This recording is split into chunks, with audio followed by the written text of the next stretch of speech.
You a lawman or an outlaw? Bit of both, I reckon.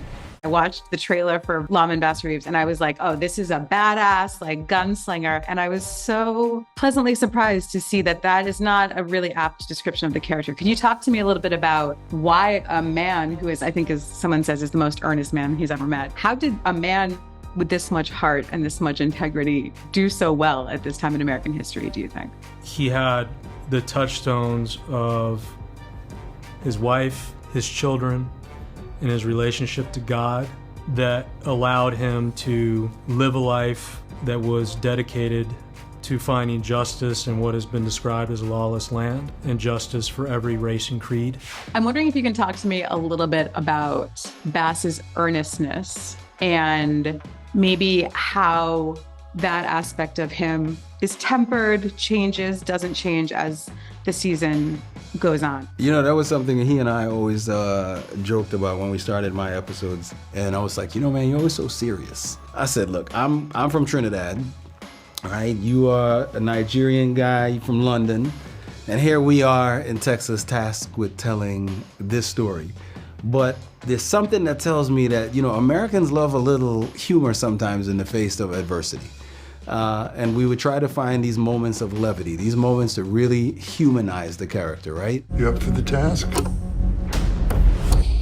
I wouldn't be sitting here my Sunday best if I wasn't. I love it. I was especially taken in what I've seen so far, the scenes between David and Lauren, Bass and Jenny. Come on, like they're both so, first of all, they're both so perfect. There's a real, I hate to use the word softness because I think that's perceived as like a weakness, but there's a softness about the character when he's with her. We're big on beauty and brutality.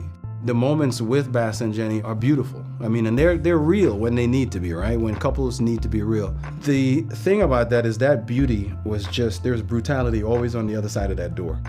I thought those moments were always so special that you could still, like, human love is that strong, right? Like, you can still find a way to have love even with brutality knocking at your door.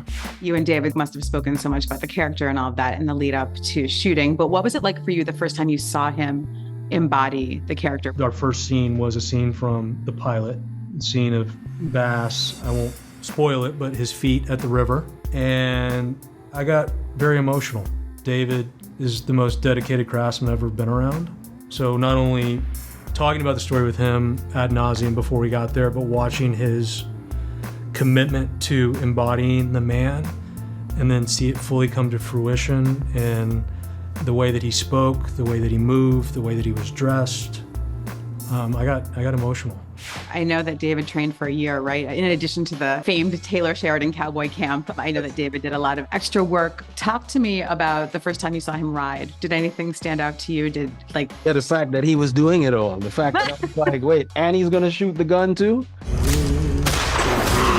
We had a brilliant stunt guy who came fully in Bass Reeves attire. I mean, there were mornings he was dressed before David, and I probably said good morning to the wrong individual. And when the scene would start, I would always go up to David with the utmost respect, like, hey, morning D, listen, so you're gonna run up here, we're gonna cut, we're gonna do a little cowboy switch, which is what we call it, and we're gonna insert stunt guy. He's gonna run through the bullets, he's gonna jump past the attack dog, and he's gonna slide in under the saloon door.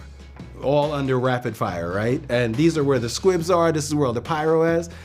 And David would look at me and say, but why am I not doing all of this? And I would say, I mean, like, you know, you're David, like, we can't have anything happen to you or else we would have to stop filming. And that would fall on deaf ears. Because as long as he'd been reading it, he runs up, he dodges that gunfire, he avoids that attack dog, and he bursts in through the door. So it was very nice to have a stunt person, I think, that was there just to show David an example. But the man literally did all of his stunts. If there is a reloading of a weapon, it's him doing it on the close-up. There's preparing yourself for something, and then there's who David became while making this. I took an oath to protect everyone. I ain't about to quit this.